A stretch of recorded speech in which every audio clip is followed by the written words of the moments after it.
Speaking English is not easy.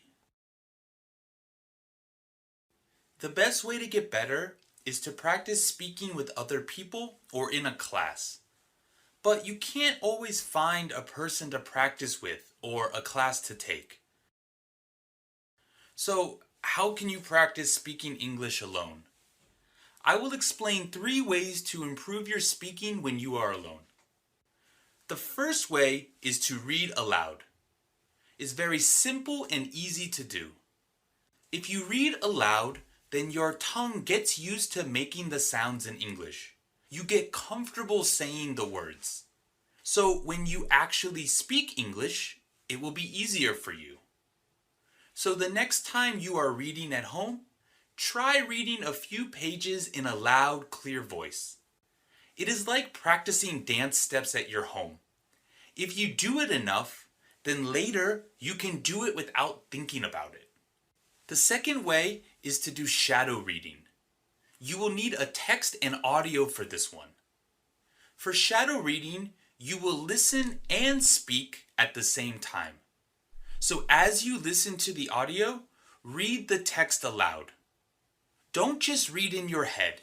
You have to say the words loudly and clearly.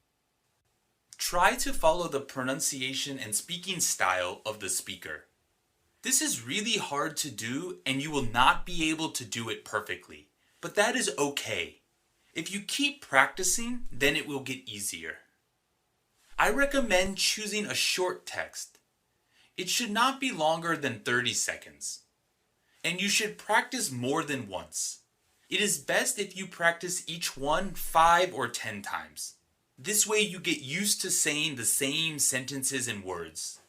Last, a great way to practice speaking English alone is to use the apps by talkenglish.com.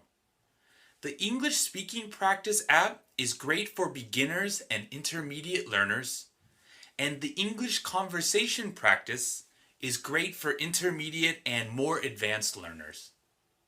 With these apps, you can see hundreds of real English conversations.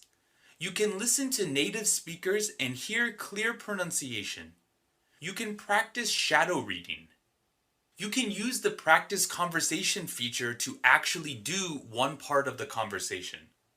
You can even record your voice to hear how you sound. I highly recommend using these apps and methods to practice speaking when you are alone. If you do, then when you actually speak English with another person, it will be much easier.